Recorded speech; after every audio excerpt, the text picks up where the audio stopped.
भावना कळायला मन लागतं, वेदना कळायला जाणीव लागते, देव कळायला श्रद्धा लागते, माणूस कळायला माणुसकी लागते. चांगलं जगायला सुंदर विचार आणि भरभरून जगण्यासाठी पैसा नाही तर सुखी समाधानी निरामय आयुष्य लागतं. अशाच विचारांनी आपलं भावविश्व संपन्न करत दशावताराला वाहून घेणारा आणि रंगदेवतेची 3 तप सेवा करणारा रंगकर्मी म्हणजे सदानंद वाळके यांना प्रहार डिजिटलचा मानाचा मुजरा. नमस्कार. अंतरंग दशावताराच्या मुलाखत सत्रात मी आपल्या सर्वांचं पुन्हा एकदा मनपूर्वक स्वागत करतो. कोकणचा ध्यास आणि कोकणचा श्वास म्हणजे दशावतारी लोककला. अनेक कलावंत जसे या लोककलेवर प्रेम करतात तितकंच प्रेम किंबहुना त्यापेक्षा जास्त प्रेम रसिक या लोककलेवर करतात. आपण मुलाखत सत्राच्या माध्यमातून अनेक दिग्गज कलावंतांशी संवाद साधला, त्यांचं अंतरंग जाणून घेण्याचा प्रयत्न केला. अलीकडच्या काळामध्ये आपण काही युवा कलावंतांना या ठिकाणी आमंत्रित केलं. त्यांचा जीवन प्रवास, कलेकडे बघण्याचा दृष्टिकोन आपण जाणून घेतला आणि आपण जो अभूतपूर्व प्रतिसाद दिला याबद्दल प्रहारच्या वतीनं सर्व मायबाप रसिकांचं मनपूर्वक मी आभारही व्यक्त करतो की यासाठी की अशा प्रकारचा उपक्रम आणि त्याला आपण देत असलेली दाद ही खरंच कौतुकास्पद आहे. आणि त्यामुळे पुन्हा एकदा मी प्रहारच्या या भव्य व्यासपीठावर आपल्या सर्वांचं मनपूर्वक स्वागत करतो. आज आपण अशाच एका जुन्या जाणत्या आणि दिग्गज कलावंतांना भेटणार आहोत. मित्रांनो, त्यावेळी व्हॉट्सअप फेसबुकचं युग नव्हतं आणि त्यामुळे सोशल मीडिया सुद्धा खूप चांगल्या प्रकारे पोषक नव्हता. आता खूप आपण सगळेजण तंत्रज्ञानाने जवळ आलेलो आहोत, पण त्यावेळी सुद्धा तंत्रज्ञान नसताना काही लोकांनी रसिकांच्या हृदयामध्ये आपली उमटवलेली छबी ही आजही त्यांना सुखाची झलक देऊन जाते. आज आपण कणकवली तालुक्यातील तिवरे गावातील एका ज्येष्ठ कलावंतांना भेटणार आहोत, ज्याने जवळपास 3 तप म्हणजे 36 वर्ष या कलेच्या सरोवरामध्ये मुक्तपणे प्रवास केला. हा प्रवास करत असताना त्यांची एक स्वतंत्र शैली होती. खलनायकी करताना कंस, रावण, नलासूर याचबरोबर काल्पनिक नाटकातील त्यांची भूमिका ही अत्यंत महत्वाची आणि गाजलेली ठरली. बोलावं कसं आणि भाषेचं प्रभुत्व कसं असावं याचा एक वेगळा साक्षात्कार म्हणजे तिवरे गावचे सुपुत्र आणि ज्येष्ठ रंगकर्मी असलेले वाळके काका. आपण त्यांना आज भेटणार आहोत, त्यांच्याशी हितगुज करणार आहोत, दशावतारातील पोषक गोष्टी त्यांच्याकडून जाणून घेणार आहोत. आपण सगळ्यांच्या वतीनं मी पुन्हा एकदा आपल्या सर्वांच्या वतीनं काकांचं या ठिकाणी स्वागत करतो. काका नमस्कार. प्रहार डिजिटलच्या अंतरंग दशावताराच्या या मुलाखत सत्रात आपलं मनपूर्वक स्वागत. नमस्कार. या प्रहारचे त्या प्रारब्धच्या वृत्तपत्रामध्ये दैनिक वृत्तपत्रात काम करणारे, त्याचप्रमाणे या ऑफिसचे ज्येष्ठ कार्यकर्ते वगैरे या प्रहार वृत्तपत्राच्या दैनिकाच्या संपादकाने मला इथं पाचारण केलं. एक ज्येष्ठ कलाकार म्हणून माझं नाव सदाशिव भिवा वाळवे, तालुका कणकवली, जिल्हा सिंधुदुर्ग. दशावताराचा घडतर प्रवास करत असताना बरेचसे अनुभव, काही प्रसंग अशाची झुंज देत असताना पायी प्रवास करत होतो. आणि पायी प्रवास करत असताना एक आमच्या शेजारी असणारं बावशी गाव, त्या बावशी गावातील काही ज्येष्ठ म्हणजे आमचे कांडक पाहुणे म्हणजे आमचे हितचिंतक वगैरे ही माणसं होती. आणि त्यांनी माझा आवेश हुशारी पाहून त्यांनी मला प्रथम तर तिथं पाचारण केलं आणि तिथं मी रंग लावायला सुरुवात केली. 1-2 वर्ष त्यांच्या होळीच्या मांडावरती 1-2 वर्ष कामं केली. त्याच्यानंतर मालडी गावचे एक, आता ते जिवंत म्हणजे मृत झालेले आहे, पण धोनी मानकर यांनी मला पाहून बाळकृष्ण गोळे या कंपनीत मला पाचारण केलं. त्यावेळेचे कलाकार म्हणजे धोनी मानकर, तुकाराम बांधल, काशीराम वावदेकर असे ज्येष्ठ असे कलावंत, आणि त्याच्यात मी नव्हता. त्यावेळी पायी प्रवास असायचा आणि पायी प्रवास करत असताना आम्ही एक तीन चार माणसाचा घोळका असायचा, म्हणजे ज्यांचे ज्यांचे संबंध एकमेकांना पटतात असे माणसांचे आम्ही पायी प्रवास करत असताना रात्री आपण काय बोललो, काय चुकलं, हे आमच्या आपसात त्याची चर्चा व्हायची आणि त्या चर्चेतून आमच्या चुका आम्ही सुधारत होतो. आणि असा प्रवास चालत असताना 3 वर्ष पूर्ण झाली आणि बाळकृष्ण गोरे कंपनीचे म्हणजे आज म्हणजे दिनेश गोरेंचे वडील मृत पावले. तो मागे गेला, पण त्यांच्या त्याच्यात बाबी नालन यांनी ती गोरे कंपनी स्वतः चालवायला घेतली, म्हणजे आपल्या मुलाला दिली, म्हणजे विजय नालन यांना. आता त्यांच्यात माझा ठराव झाला, म्हणजे बाळकृष्ण गोरे या कंपनी त्यावेळी आमचे संचालक विजय नालन होते. पण त्या ठिकाणी अशी दिग्गज माणसं आली की जयसिंग राणे, बाबूराव आशेकर, सुरेश गुरव, आबा जोशी, अभिमन्यू लाड, जयसिंग राणे अशी दिग्गज मनोहर गौतम करायची. आणि अशा माणसात मी नवीन कलाकार होतो, त्यावेळी मी जवानीतच होतो. खरं तर बघितलं मी थोडासा म्हणजे त्याच्यावर उशीर आलो. तर त्यावेळी मला या ज्येष्ठ कलाकारांचं मला मार्गदर्शन लागलं की शब्दभेद कशी करायची. रात्रीचं काय चुकलं ना तर त्याने सकाळी मला म्हणजे मुलाप्रमाणे हात घेऊन सांगायचं. जयसिंग राणे वगैरे म्हणजे आपल्या त्या म्हणजे आजही जसे ज्येष्ठ आहेत वडिलाप्रमाणे मार्गदर्शन करायचे. बाबूराव आशेकर वाळले असं असं रात्री बोललेच ना ते भाऊ असं असं आहे, म्हणजे ते आम्हाला मार्गदर्शन करायचे. त्याच्यानंतर त्याच हुशारीत मला बाबी नालन यांनी आपल्या वालावलकर कंपनीत ठरवलं. आता एवढी मोठी कंपनी म्हणून म्हणजे थोडासा प्रेशरही आला, पण माणसं त्यावेळी तशी चांगली होती. उदय गुणस्कर, आपले तुकाराम गावडे, जीजी तोडणकर, मंगेश राणे, परत सुरेश धुरी, प्रशांत मेस्त्री, अशी बरीचशी माणसं दिग्गज चांगली होती. मग तिथं थोडासा म्हणजे बाळाघाटांच्या कृपेने म्हणजे त्यांना मी आता जबाबदारीतील गुरु मानतो. कारण काय चुकलं किंवा आपल्याला अडचण आली तर मी त्यांना विचारायचो आणि ते त्याप्रमाणे मला मार्गदर्शन करायचं. मग त्यांनी मला जलद कसा करावा, इंग्रजीत कसा करावा, काल्पनिक विलन कसा करावा, म्हणजे याच्यातही त्यांनी मार्गदर्शन वगैरे चांगल्या तऱ्हेने मला केलं. आणि वालावलकरांकडे जवळजवळ रेग्युलर मी 4 वर्ष तिथं प्रवास केला. त्याच्यानंतर पुढच्या वाटचालीला म्हणजे सुरुवातच झाली. मी मग त्याच्यानंतर आगळकरांकडे जवळ 6-7 वर्षे तिथं सुद्धा विश्राम कदम, नाना ओटवणेकर, भावी वेतुरकर, महेश गवंडे, परत बाबा कामत, अशी ज्येष्ठ मंडळी म्हणजे आमच्या लेवलची म्हणजे आमच्यापेक्षा विद्वान. आणि त्याच्यामुळं आम्ही जे आज काय बोलतो ते आम्ही म्हणत नाही, पण लोकांचे अभिप्राय सांगतो की वाळवे तुमची भाषा खरोखर उत्कृष्ट आहे. तुम्ही जे काय बोलता स्पष्टपणे लोकांच्या कानापर्यंत पोहोचते. लोकांचा अभिप्राय बऱ्याच लोकांनी मला सांगितलं, अभिमान वाटतो. आता खरं काय बरं काय आम्ही स्वतःची प्रौढी गात नाही किंवा आम्ही याच्याबद्दल म्हणजे मोठं काहीतरी म्हणजे सांगावं, विश्लेषण करून मोठेपणा गाजवा असा याच्यामुळे आमचा हेतूच नाही. फक्त लोकांनी बरं म्हणावं, लोकांना आम्ही काय बोलतो ते पटावं हीच आमची मनोमनी. काका खूप छान. म्हणजे आपण लोक म्हणजे मुळात दशावतार हा प्रबोधनाचा गाभा आहे आणि प्रबोधन करत असताना आपला प्रत्येक शब्द रसिकांपर्यंत जाणं हे क्रमप्राप्त असतं आणि किंबहुना ते केलं पाहिजे. म्हणजे कदाचित तुमच्या काळामध्ये लाईट वगैरे असतील, पण पूर्वीच्या काळामध्ये लाईट वगैरे सुद्धा नव्हत्या. मग अशा वेळी दशावतार जे साकारायचे कलावंत तुमच्यासारखे, त्यांचा प्रत्येक शब्द रसिकांच्या कानापर्यंत जायचा आणि ती आपली खासियत आहे. बरोबर ना काका? तुझं शिक्षण किती झालं? माझं शिक्षण तसं बघायला गेलं तर जुनी PSC पास म्हणजे 7वी पास. जुनी कारण आमच्या वेळी 4थी बोर्डाची, 7वी बोर्डाची आणि 11वी मॅट्रिक म्हणजे आजची SSC. काका तर एवढे तुम्ही शिकला, तुम्ही आता सांगता की जुनी तुमची 7वी पास होतात, म्हणजे कदाचित आजच्या तुमचं शिक्षण आजच्या 15वीच्या लोकांना सुद्धा लागले इतकं कठीण होतं. मग त्यावेळी नोकरीच्या संधी सुद्धा उपलब्ध असतीलच.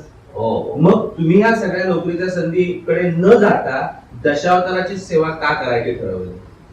नमस्कार. या बाबतीत सांगायचं म्हणजे कसं की आमच्या वेळेस 7वी पास आम्ही शिक्षक भरती होती. आमच्याकडे 10 मुलांची टीम होती. 10 पैकी फक्त मी एकच असा राहिलो की काहीशा गोष्टी म्हणजे आमचा मुंबई म्हणा किंवा शहराच्या ठिकाणी आमचा जवळचा नातेवाईक तसा कोणी नव्हता. आता ते नसल्यामुळं शेती हे आमचा एक म्हणजे रोजचा व्यवसाय. पुढे शिक्षणाची तयारी करू देत तर आमच्याकडे तेवढं म्हणजे पैसे नव्हते, आर्थिकदृष्ट्या आम्ही दुर्बल होतो.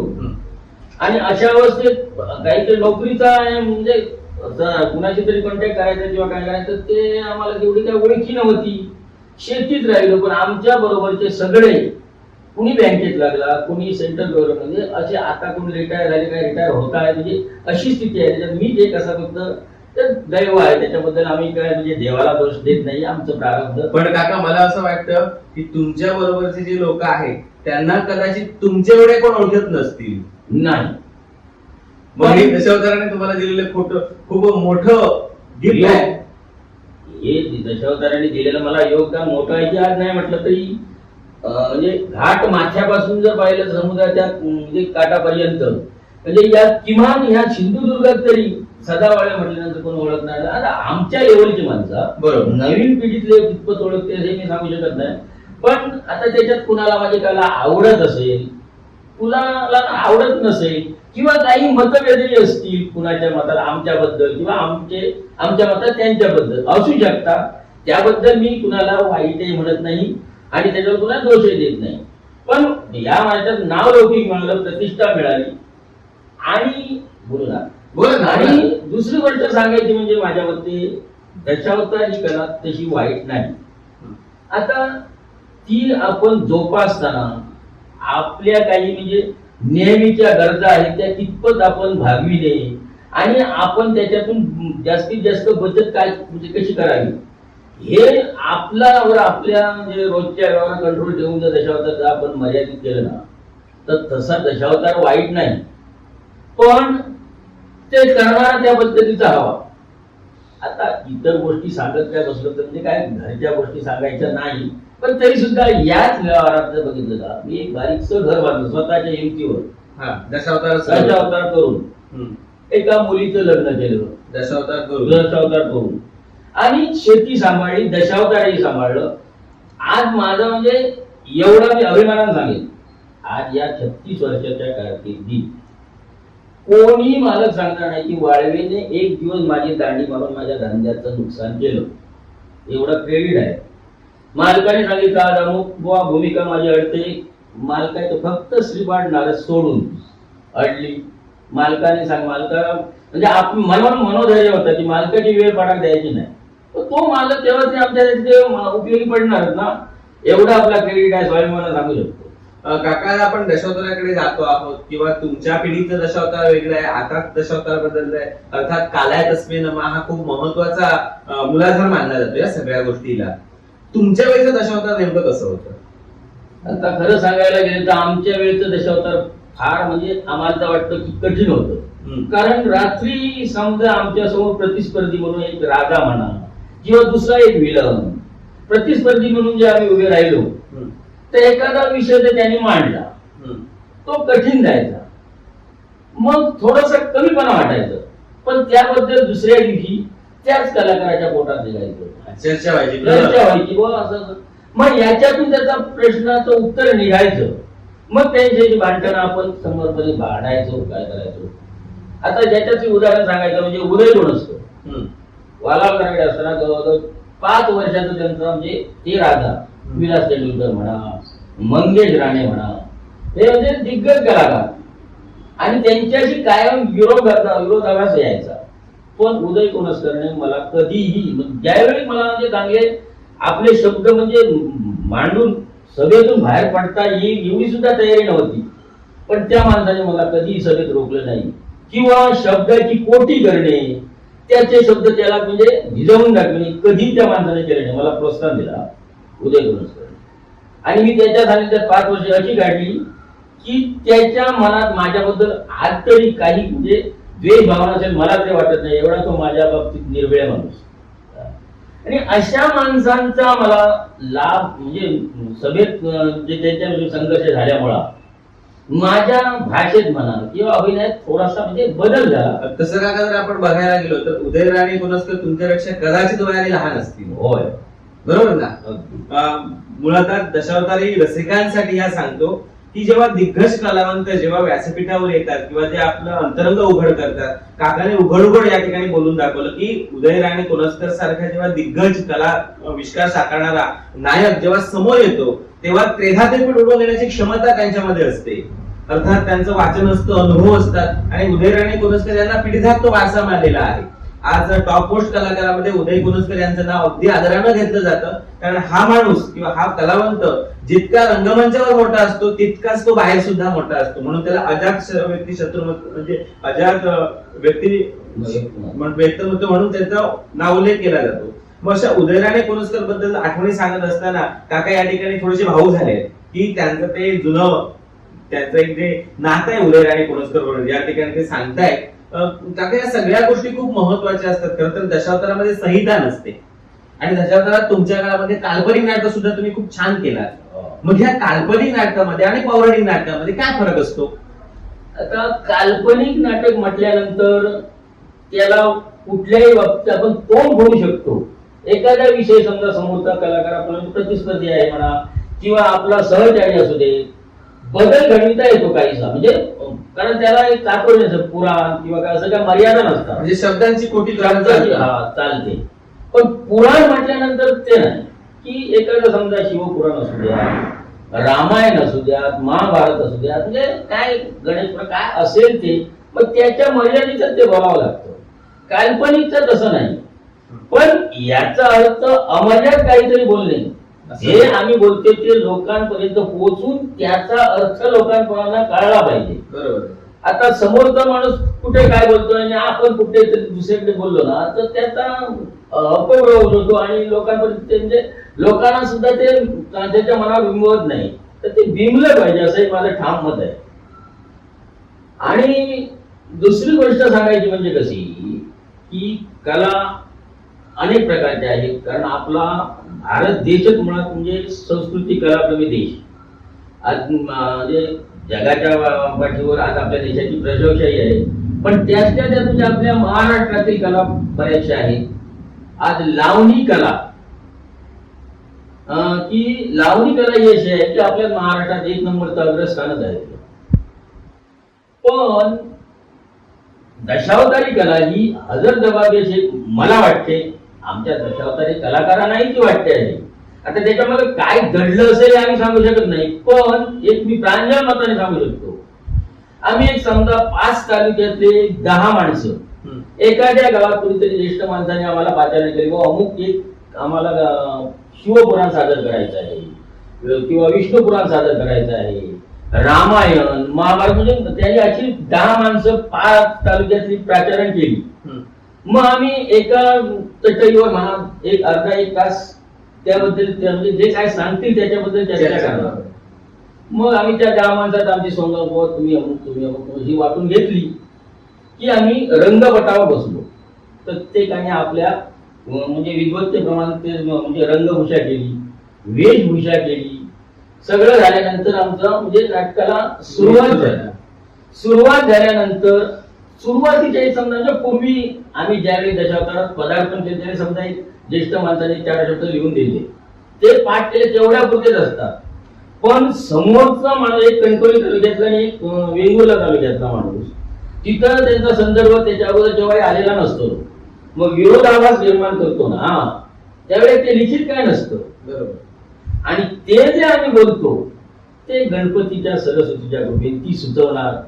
मग त्यावेळेस त्यांचा जो संदर्भ आमचा येतो वाक्यांचा, वाक्यफेकीचा, लोकांना ते पटत.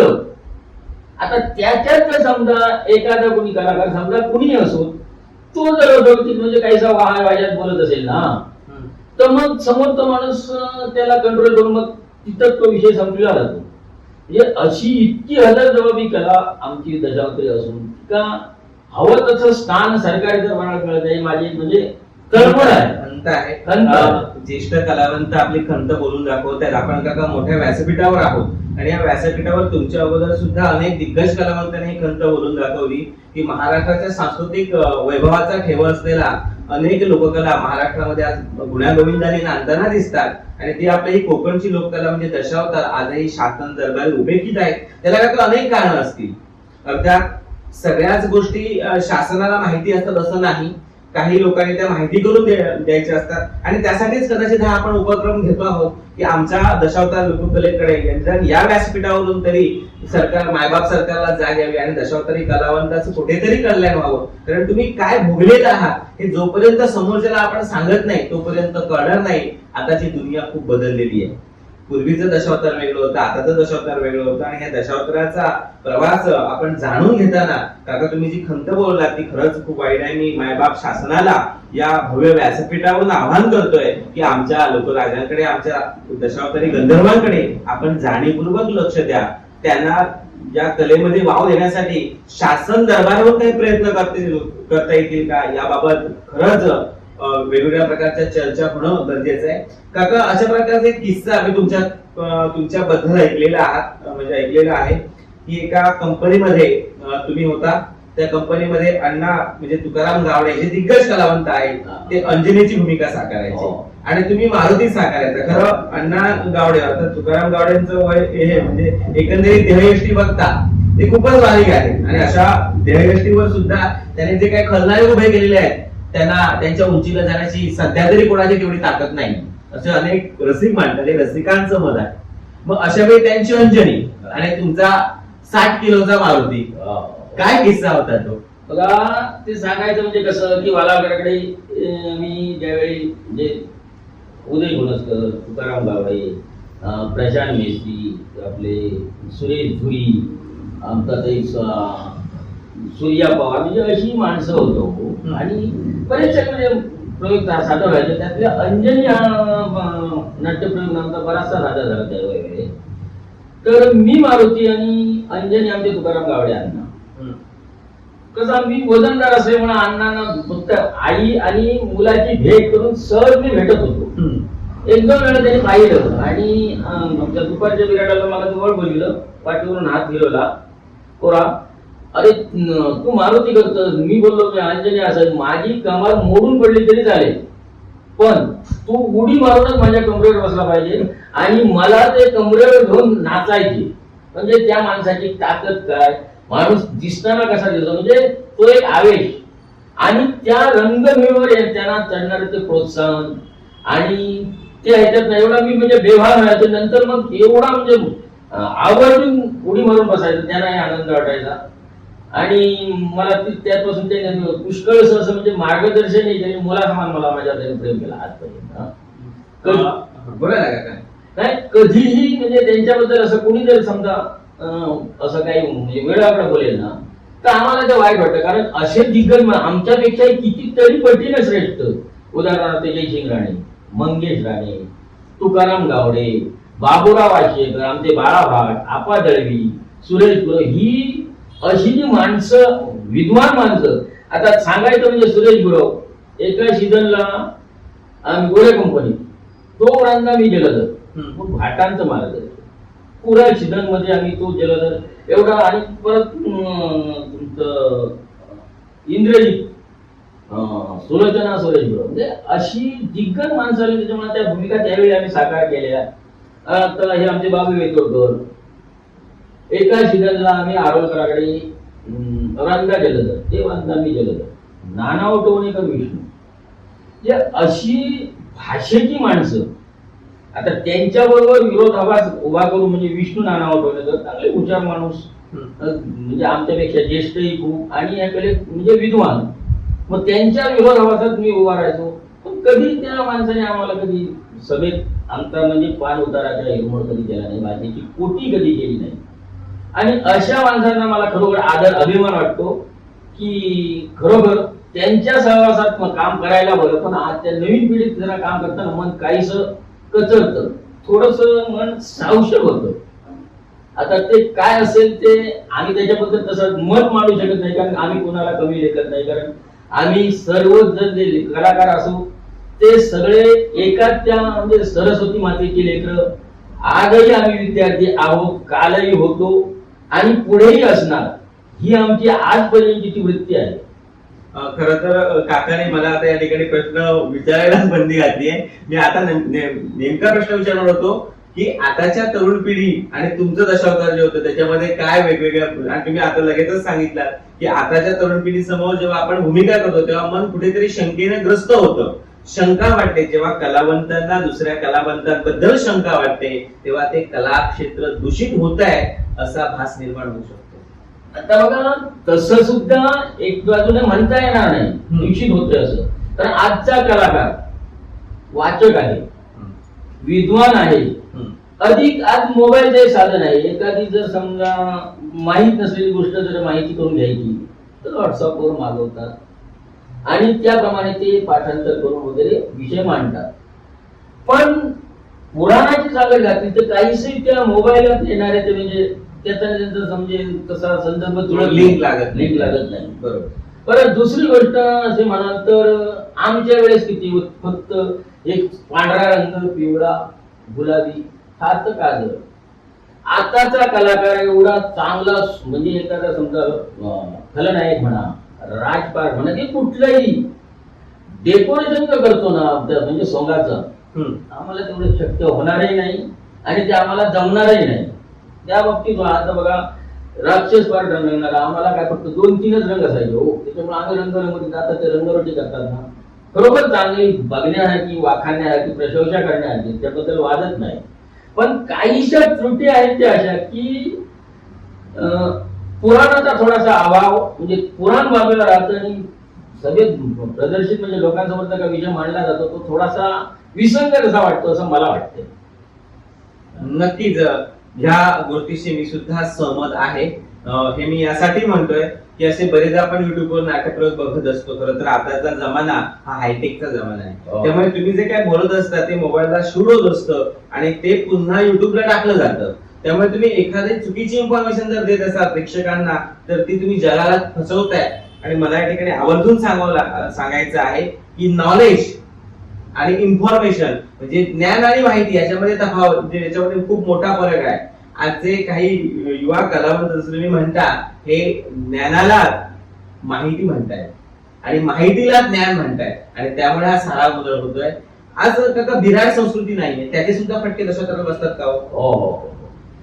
पूर्वी आता म्हणजे पायी प्रवासात होता.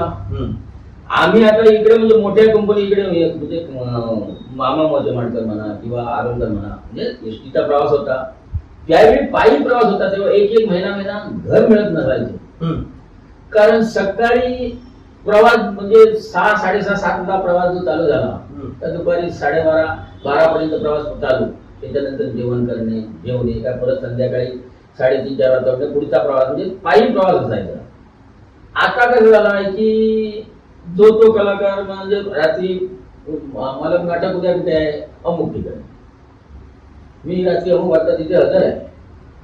दुपारच्या विराडाला काही चर्चा नाही. आता दुपारच्या विराडाला आम्ही एकत्र सगळे असल्यामुळे मग रात्री काय आपण एक समजा एक अमुक भाग केला, अमुक बोलला, तमुक बोलला, म्हणजे हे जरा त्रुटी आहे. म्हणजे आम्ही ते एकमेकांच्या सहमतांच्या त्रुटी सॉल्व्ह करत होतो. असं नाही, असं केलं पाहिजे. कारण हे मोठी माणसंच होती, दिग्गज माणसं असल्यामुळे आम्हाला सांगायचे, आम्हाला मार्गदर्शन करायचे, आम्ही त्यांचे आकलन करायचे.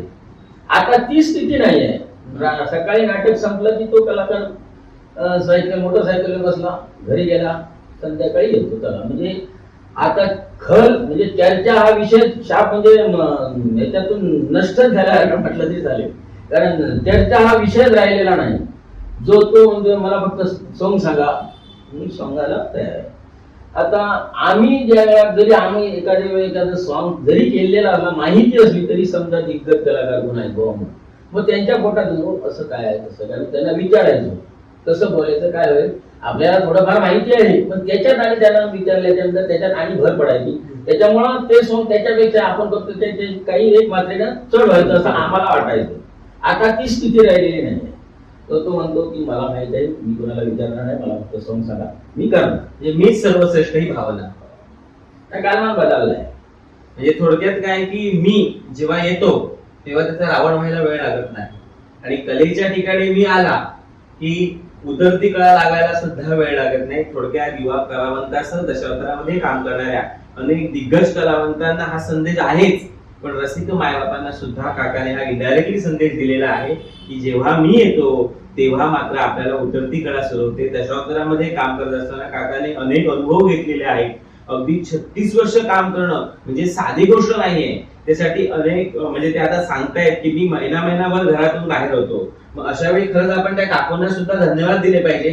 खरं तर दशावतार समृद्ध कोणी केलं असेल तर तुमच्यासारखे कलावंतांनी समृद्ध केलं याबद्दल तिळमात्र शंका नाही. पण तुमच्या ज्या धर्मपत्नी आहेत, तुमचे जे परिवारातले लोक आहेत, त्या सगळ्यांनी खऱ्या अर्थाने दशावताराचा उत्कर्ष केला. तर असं मी जर म्हटलं तर ते वावगं ठरणार नाही. काका तुमचं मत काय? नाही, कळत आहे. तर आम्ही महिना बाहेर, कारण शेवटी पोट हे श्रेष्ठ आहे. आम्ही काहीतरी म्हणजे बाहेर काहीतरी व्यवहार केला तर घरी काहीतरी येणार. ह्या आमच्या समजा माता भगिनी पत्नी म्हणजे ते घर सांभाळत होत्या. कारण आमचा असणार, कारण संसार हा घरी टाकून फक्त आम्ही एकटा काय असेल ते आपल्या फक्त नाटकापुरता व्यवसाय असून आपण बाहेर असायचो. पण बाकी सर्व बैल म्हणा म्हणजे त्यांची देखभाल, शेती, व्यवसाय सगळा म्हणजे आमच्या बायका मुलंच करत होती. आणि म्हणून आम्ही निष्काळजीपणाने बाहेर काम करीत होतो. ते जर आम्हाला म्हणजे घरच्यापासून जर आम्हाला प्रोत्साहन नसतं ना तर ते आम्ही करूही शकलो नसतं. तर त्यांचेही तितकेच मोलाचे वाटणे आहे हे आम्ही कधी विसरता कामा नये. हे तुम्हीच नाही, दशावतारी कलावंतासह रसिक मायबाप सुद्धा ऋणी आहे तुमच्या परिवाराचे. कारण तुम्हाला त्याने मोकळं सोडलं, कला साकारायला दिली, म्हणून तुमच्यासारखे अनेक कलाकार लोककलेच्या माध्यमातून प्रबोधन करू शकले. म्हणजे या सगळ्या गोष्टी जाणत असताना मगाशी तुम्ही एक उल्लेख केलात की धोंडी मानकर काका म्हणजे धोंडी मानकर काका जे आहे स्वर्गवासी झालेले त्यांच्याशी सुद्धा तुमचे खूप चांगले संबंध होते. आम्हाला त्या व्यक्तिरेखेबद्दल ऐकायला आवडेल.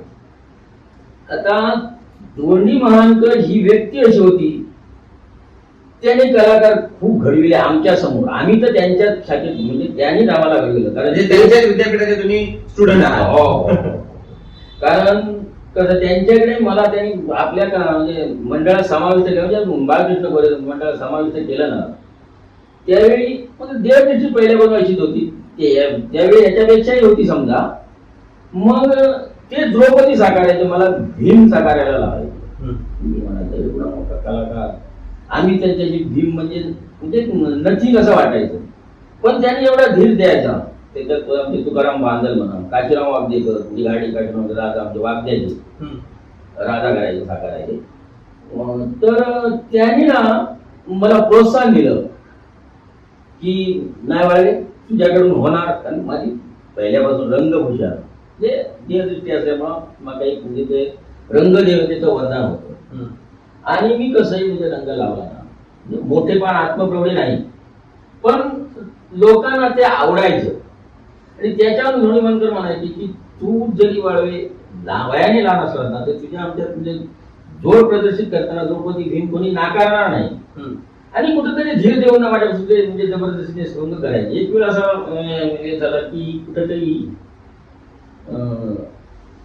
हर्षवती सोयीवर हे मागितला खेळ शंकर करण्याची वेळ माझ्यावर आली. म्हटलं तुमची पार्वती, म्हटलं मी शंकर, तुला काय करायचं मी आहे ना. म्हणजे असे काही जबरदस्तीने भूमिका त्यांनी माझ्याकडून करून घेतले धोंडी मानकरांनी. आणि त्याच्यात एकदा मला म्हणजे थोडासा आत्मविश्वास निर्माण झाला. त्याच्यानंतर नालन भाऊंच्या समवेत मी गोरे कंपनी पुण्याच्या त्याच कंपनीत पदार्पण झालो. त्याच्यानंतर त्यांच्याकडे ज्यावेळी गेलो त्यावेळी 22 नोव्हेंबरवर आम्ही सॉंग करू ना. आता शंकर मोर्य, द्रौपदी मी दुःशासन त्यांच्याजवळ केलेला आहे. म्हणजे अशा दिग्गज कलाकारांबरोबर सॉंग केला आहे. पण काकांचं सुद्धा एक एक मार्गदर्शन होतं. बघा आज म्हणजे तुम्ही वस्तुस्थिती बघा, रंगपटात गेलो ना की आम्ही असणारे एक समजा 7-8-10 काय कलाकार असताना तो काही ना काही विषय घेऊन बोलत असतो, इकडे रंगत असतो. नाही असं नाही. नालन भाऊ सारख्यांची एक शिकवण आली की एकदा आपण हातात रंग घेतला, डोक्याला ती रंगाची एक समजा आपण नाम काढला की फक्त समजा आता तुम्ही एक माझी बाजूवाले दोन्ही बाजू घाला, फक्त विचारलेला प्रश्न होय किंवा नाही, रंगभूषा पूर्ण होईल का, त्याच्यानंतर वेशभूषेला लागल्याच्या म्हणजे त्या आपल्या सौंदर्याचं म्हणजे जे काय असणाऱ्या सगळे म्हणजे विधीपूर्वक त्या सॉंग नटून झालं. पण नंतर तुम्ही काय ते बोला काय करा. पण ते कसं आहे की रंगाची म्हणजे आपण एक नाम लावल्यानंतर ठराविक मर्यादेतच बोलायचं आहे. कारण रंग देवता परत जीवाग्री बसणारी सरस्वती, म्हणजे या सगळ्या पंचतत्वांचं एकीकरण झालं पाहिजे. एवढी त्याचं म्हणजे दक्षता पाडून ना आवाजामध्ये आपल्या तोंडात सुद्धा काही शिवाय खेळ बसवावे लागते. एवढी त्यांची शिकवण असायची. आता बघितलं तर ते दिसत नाही. जो तो आपल्या म्हणजे बाहेरच्या घरच्या इतर म्हणजे काही नाही गोष्टी सांगत बसतो, आम्ही ते ऐकलेलं आहे. म्हणून असं असू नये. रंग देवता म्हणजे रंग आपण रंगभूषा करत असताना की जेणेकरून मन एकाग्र व्हाय. जा आपले काय म्हणजे दैवत आहेत ना त्यांच्याकडे थोडीफार आपली दृष्टी असायला पाहिजे. आपल्या डोळ्यासमोर म्हणजे त्यांचं आपण चित्र उभं केलं पाहिजे आणि त्यांना स्मरून आपण आपल्या म्हणजे आपल्याला आता बाबा सभेत प्रवेश करायचा आहे तिथपर्यंत तेवढ्या मर्यादेतच राहायचं. प्रवेश करून गेल्याच्या नंतर आपण जे काय आपलं काय समजा असेल त्याच्याबद्दल आपण बोलायचं. खूप सुंदर अशा प्रकारचं अनुभव आपण आज तुम्ही आम्हाला माझ्या सहित सगळ्या रसिक प्रेक्षकांना दिला. त्या कलावंतांनी लक्षात घ्या, जेव्हा ही दिग्गज कलावंत उगाच नाही दिग्गज होत, त्यांच्यामध्ये तपस्या असते, साधना असते आणि कलेबद्दल निष्ठा सुद्धा असते. आता आपण सांगितलं की जेव्हा जुने जाणते कलावंत जेव्हा रंगायला सुरुवात व्हायची तेव्हा एकही शब्द तोंडातून काढायचे नाही. कारण का तर जेव्हा आपण मेकअप करायला बसतो तेव्हा आपल्या भोवती विशिष्ट प्रकारच्या देवतांचा वाद असतो. आपण अगदी अनपढ निरक्षित सुद्धा लोक दशावतारामध्ये दिग्गज होताना दिसला. अगदी काही कलावंतांनी जे शिव्या घातल्या त्या सुद्धा रसिकाने स्वीकारलेल्या आहेत आणि त्याला भरभरून दाद दिलेली आहे. मग हे सगळं काय असतं तर ते अनामिक शक्तीचा हा सगळा खेळ असतो. त्यामुळे दशावतारामध्ये काही युवा कलावंत किंवा काही आता सध्याचे कलावंत जे आहेत ते रंगत असताना किंवा वेशभूषा करत असताना काहीतरी एकमेकांबरोबर बोलणं किंवा रसिक प्रेक्षकांबरोबर संवाद साधणं, आपल्या घरातील परिवारांबरोबर संवाद साधणं, अशा प्रकारचं जे काय करत असतात ते तेवढंच चांगलं नाही किंवा ते शोभनीय नाही. कारण तुम्ही गंधर्व आहात या लोककलेचे आणि त्यामुळे तुमचं वावर हा जसा रंगमंचावर आहे तितकाच प्रभावी तो ज्या रंगपाटा आपण म्हणतो, ज्या ठिकाणी आपण रंगायला बसतो त्या ठिकाणी असणं गरजेचं आहे. हे खूप काका तुम्ही सुंदर सांगितलं आणि हे खरं गरजेचं होतं की बाबा काय कमी आहे सध्यामध्ये, कसं आपण प्रेझेंटेशन केलं पाहिजे. या सगळ्या गोष्टी आपण सांगत असताना आपण दोन्ही मानकर काकांचं सुद्धा खूप छान आम्हाला या ठिकाणी वर्णन करून सांगितलं. काका, वेंगुर्ला तालुक्याचे एक दिग्गज कलावंत आहे महेश गवंडे काका म्हणून. त्यांचा आणि तुमचा सुद्धा खूप स्नेहाचे संबंध असं आपण ऐकलेलं आहे किंवा तुम्ही आणि ते एकाच संचामध्ये काम करत होता. एक तुम्ही अगदी सुरुवातीपासूनच मला सांगताय की खूप चांगले शिकलेला एक अधिकारी असणारा हा माणूस, काय नेमकं त्यांच्याबद्दल बोलतात? त्यांच्याबद्दल सांगायचं बरंचसं काही सांगायचं आहे. कारण ते ज्यावेळी म्हणजे आम्ही आरोग्यावरती घाटावर आंबोली तिकडे म्हणजे त्या म्हणजे बेळगाव कराड त्या साईडला असताना तिकडच्या प्रांतात ते जास्त कामाला होते त्यावेळी. मग तिकडे आरोग्याचं नाटक कुठेही असू दे मग ते आपल्या तिकडं दिवसाचा व्यवसाय संपून रात्री नाटकाला यायचे आणि त्यावेळी आमच्या जास्तीत जास्त त्यांची भूमिका म्हणजे मारुती. मग त्यावेळी आम्ही कलाकार कोण, विश्राम कदम, नाना ओटोनेकर, चंदू कांबळे मरून गेले शिरोड्याचे, परत बाबा कामत, अभिमन्यू लाड, नाना ओटोनेकर आणि अशी बाबा सावंत, रमेश खोत अशी माणसं होती. आणि त्याच्यात हे महेश गवंडे यायचे. मग त्यांना आम्ही मुद्दा म्हणून मारुती साहेब मारुती करा. पण ते एवढे खुश की नाटक संपल्यानंतर, नाही तो नाटक झाला मी गेलो नाही, मंडळीबद्दल त्यांचा असणारा आदर. चला मग मला राहिलं जवळ कुठे नाश्त्याची सोय आहे का, त्या मंडळीला ते तिथं नेऊन पदरचे पैसे घालून नाश्ता पाणी देऊन उद्याला कुठे अमुक म्हणजे इतके ते हौशी कलाकार. आणि दुसरी गोष्ट सांगायची म्हणजे त्यांनी कोणत्याही कलाकाराच्या बाबतीत द्वेष मत्सर केला नाही. तो असा कमी आहे, त्याला काही येत नाही, तो समोरचा कसाही असू दे त्याला कमी न लेखता त्यांनी ते का आपलासा करून त्याच्या मनात केव्हाही द्वेष भावना किंवा त्याच्याबद्दल काहीतरी अनादर निर्माण असं त्यांचं कधीही वागणं नाही. त्याच्याबद्दल अभिमान आहे आम्हाला आणि आमच्याबद्दलही त्यांना अभिमान आहे. त्यांनी माझ्या बाबतीत खूप असे म्हणजे आता किस्सा सांगितला असं पण तो आता नको. कारण कसं आहे की स्वतःचा म्हणजे ते आम्हाला सुद्धा लागू पडतं म्हणून आम्ही तो एक व्यवहार सांगत आहे. पण तुम्ही जर त्यांना विचारला गणपत मांजरेकर, महेश गवंडे यांनी माझ्या बाबतीत जी काही धडपड केली तुम्ही त्यांना विचारलं तर ते तुम्हाला सांगू शकतो. म्हणजे केवळ कलावंत, खरं तर महेश गवंडे काकांना तशी काही कला साकारायची काही गरज नव्हती, परंतु एक अधिकारी वर्गाचा माणूस किंवा एक गव्हर्नमेंट एम्प्लॉई असून सुद्धा दिवसभर हा माणूस काम करायचा आणि रात्रीच्या वेळी संपूर्ण रात्रभर एखाद्या कथानकामध्ये एखादी भूमिका साकारायचा आणि मला वाटतं त्यांच्या माटाला पूर्ण रात्रीची भूमिका यायची एखादी. म्हणजे काय एखाद्या माणसाची म्हणतो ना आपण हौशेला बोल नसतं. त्यामुळे पुन्हा एकदा गवंडे काकांचं खरंच कौतुक. गवंडे काका या ठिकाणी येऊन सुद्धा गेले. खूप छान अशा प्रकारचे हितगुज त्यांनी आमच्या बरोबर केलेली होती. खरं तर तुमच्यासारख्या दिग्गज कलावंतांच्या माध्यमातून आपल्याला हेच पुढे जे आहे हे प्रबोधनाचा गाडा पुढे नेताना अनेक गोष्टी आपल्याला लोकांना सांगायच्या असतात. कारण या सगळ्या तुमचा एकंदरीत विलनाचा प्रवास आपण बघितला. कोणकोणते विलन म्हणजे तुम्हाला विशेष गाजलेले तुमची आवडती भूमिका कोणती? आता आवडती सांगायची म्हणजे मला यम, कली, मारुती, जालंधर याच्यात ते 1 नंबर 2 नंबर 3 नंबर कामगार केले होते. म्हणजे सर्टिफिकेट अपेक्षित वगैरे आहेत. आणि याच्यातील या भूमिकाचं मी म्हणजे आवर्जूनच करतो. मारुती म्हणा, रावण, कली, यम, भीम, बलराम या माझ्या अत्यंत आवडीच्या भूमिका आणि म्हणजे माझ्या बुद्धिमत्तेनुसार कुवतीनुसार त्यांनी साकारल्या. आता त्या लोकांपर्यंत कितपत पोहोचले असतील, कोणाच्या मनात किती बिंबले असतील, माझ्याबद्दल कितपत आदर असेल मी सांगू शकत नाही. पण माझ्या मनाने ते म्हणजे मी निस्वार्थ निष्कलंकपणे त्या साकारल्या. आणि अजूनही काही माणसाचे म्हणजे किस्से आहेत की बाबा होय अमुक माणसाने बाबा भीम केला किंवा बलराम केला मारुती म्हणजे आहे. वालावलकर कंपनी सुद्धा काही म्हणजे लोक किस्से आहेत. म्हणजे आता मारुतीचं एक तुम्हाला उदाहरण आमच्या अण्णा गावड्याचं सांगितलं. म्हणजे असे आहेत.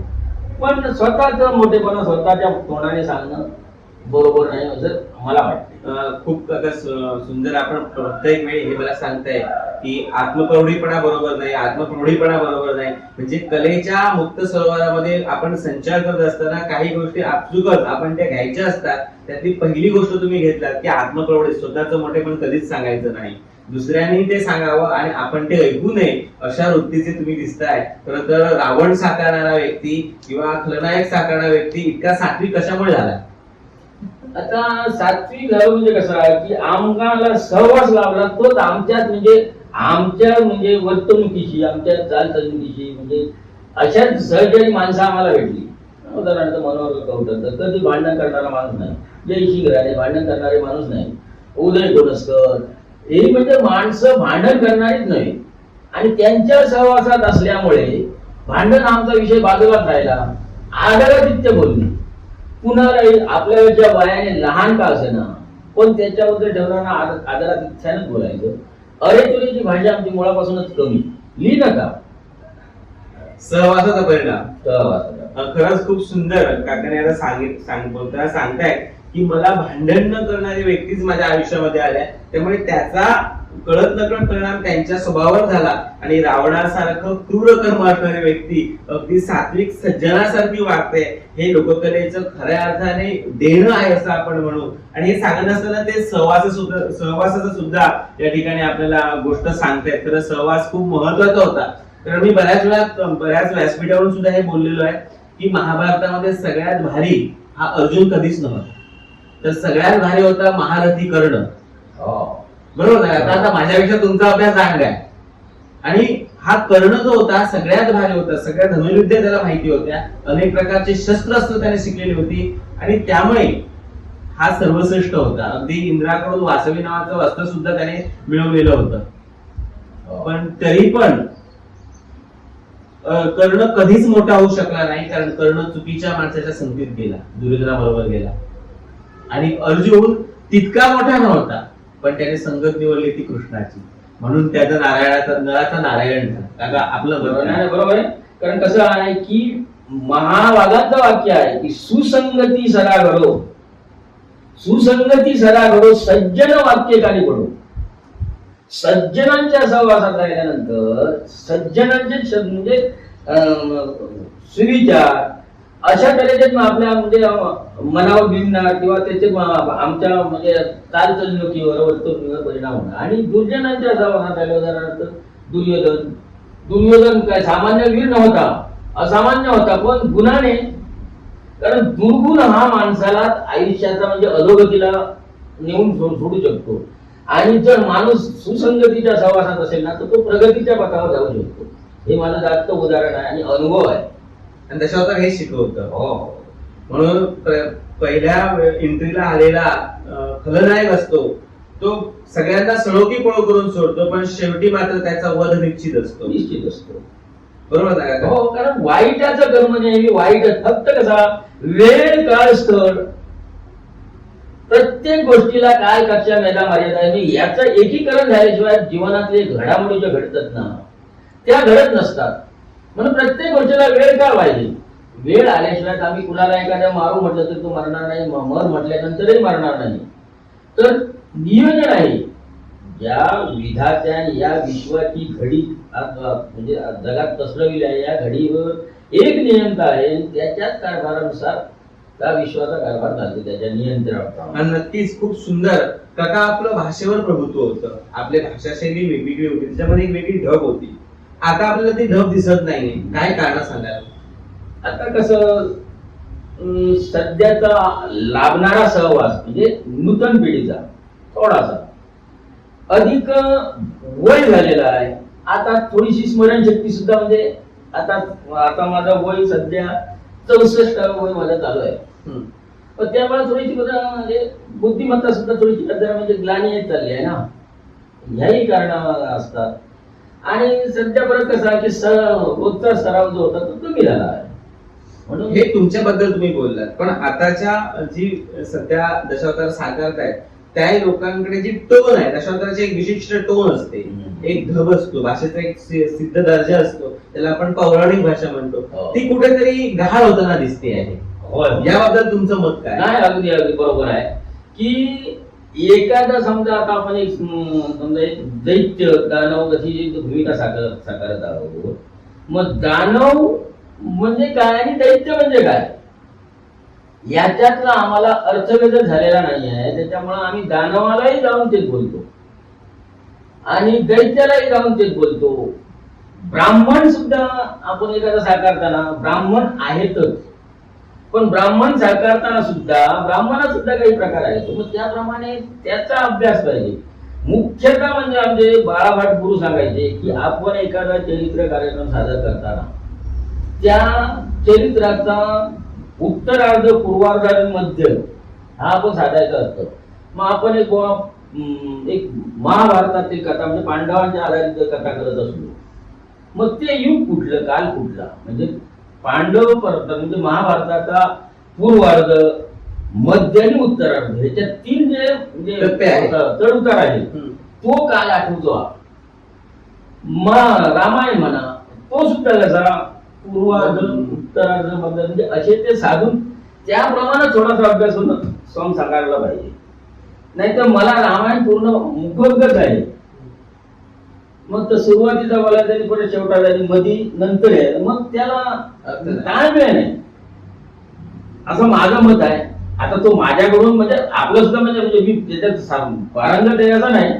काही वेळा वेळ काळेनुसार मागतं थोडे सुद्धा होतं, पण तेवढं आपल्याला भान असायला पाहिजे. नाही तुम्ही बोलतो बरोबर आहे, हे बरोबर नाही. थोडक्यात म्हणजे भूमिका साकारत असताना जागर राहून भान ठेवून ती साकारलं म्हणजे भूमिकेची जाणीव आणि नेहमी माहिती असलं पाहिजे, तरच आपण भूमिका चांगल्या साकारू शकतो. बघा आपण बराच वेळ चर्चा करतोय, खूप छान छान विषय तुमच्या माध्यमातून या ठिकाणी आपल्याला अनुभवायला मिळाले, ऐकायला मिळाले. अनेक दिग्गज कलावंतांच्या बरोबर तुमचा असलेला सहवास तुम्ही सांगितला. आता आपण समारोपाकडे वळतो आहोत आणि ह्या समारोपाकडे वळताना आपण 36 वर्ष या लोककलेमध्ये काम केलेले आहात. या लोककलेच्या सर्वांना मुक्तपणे संचार केलेला आहात. अनेक अनुभव तुमच्याकडे आहे. तुम्ही या क्षणी रसिक प्रेक्षकांसह कलावंतांना कोणता सल्ला द्या? सल्ला एकच देतो की कला आम्ही म्हणजे ठराविक कलाकार एक व्यासपीठावर उभे राहून प्रबोधन करतो, पण त्याच्यातून तुम्ही म्हटलं की चांगलं तेवढं घ्यावं. कलाकार एक लोकांना प्रबोधन करतो आहे, मग त्याच्यातून तो म्हणजे त्याची भूमिका असेल त्याप्रमाणे त्याच्याकडून म्हणजे शब्दभेद होणार. मग काही विलनाच्या म्हणजे खलनायक साकारण्याचे सुद्धा सर्व गोष्टी वाईट नसतात, बरोबर, म्हणजे चांगले तेवढे घ्यावे. आजचे नवीन कलाकार सुद्धा तेही सुद्धा आपली कला सादर करताना की जुन्यांचं थोडंफार तरी अनुकरण करावं, जुन्यांचं मार्गदर्शन घ्यावं. की एखादा आता समजा आता सुनील कळेंदन म्हणा आणि त्यांच्या सुद्धा सहवास यशवंत देवकर त्यांच्या सुद्धा सहवासात काम केले नाही आम्ही काय माहिती असून सुद्धा त्यांच्या पोटात निघून का घ्यायचे तर म्हणून आम्हाला यांच्याकडे घ्यायचे तुम्ही सांगा. मग ते सांगायचे म्हणजे असे आमच्या ह्याचे कलाकार सुद्धा म्हणजे अशा कलाकारांच्या पोटात निघून जे म्हणजे काही मार्गदर्शन काढून त्याच्याकडून घेतात. मग ते आज कुठेतरी दिसत नाही तर ते व्हायला पाहिजे आणि जेणेकरून लोकांनी ते कलेकडे बघताना त्यांचा म्हणजे हिरमोड होता कामा नये. त्यांची मनस्थिती एवढी म्हणजे आकर्षून घेतली पाहिजे की वा हा बोलतोय चांगला बोलतोय याच्यापेक्षा चांगला म्हणजे असं लोकांचं प्रोत्साहन मिळत जायला पाहिजे. आज कुठेतरी ते कमी पडतंय असं मला वाटतं. नक्कीच काकांनी शेवटचं मार्गदर्शन तुम्हाला देत असताना ह्या गोष्टी सांगितल्या की लोकांनी आपल्याकडे आकर्षित केलं पाहिजे आणि आकर्षित जर जात असेल 2 हाताने तुम्ही 1000 लोकांना मारू शकत नाही पण एखादा चांगला शब्द बोलून तुम्ही 1000 लोकांना आपलेसे करू शकता. ही शब्दांची ताकद असते आणि संतश्रेष्ठ तुकाराम महाराज म्हणतात आम्हा घरी धन शब्दांचे रत्न शब्दांचे शस्त्र यज्ञ करू आमच्या जीवाचे जीवन शब्द वाटो जन धन लोका. खरं तर दशावताराच्या माध्यमातून प्रबोधन करत असताना शब्दांची सेवा तुम्ही करावी आणि शब्दांची सेवा करत असताना दशावताराची उंची अधिक तुमच्या माध्यमातून अधिक वृद्धिंगत व्हावी या अपेक्षेसह आपण या ठिकाणी निरोप घेतो. काका तुम्ही कणकवली सारख्या ठिकाणी कणकवलीतून सावंतवाडीला आलात अगदी एसटी महामंडळाचा प्रवास तुम्ही करत आमच्यासाठी या ठिकाणी आलात. तुमचा अमूल्य वेळ आम्हाला दिला. तुमच्यासारख्या दिग्गज कलावंतांच्या सहवासात बसण्याचं भाग्य या प्रहार डिजिटलने मला दिलं. याबद्दल पुनश्च एकदा प्रहार डिजिटलच्या वतीनं आणि तमाम नाट्यरसिकांच्या वतीनं आपला मनपूर्वक आभार व्यक्त करतो आणि याही पुढच्या वाटचालीसाठी आपल्याला लक्ष शुभेच्छा देतो. धन्यवाद. धन्यवाद.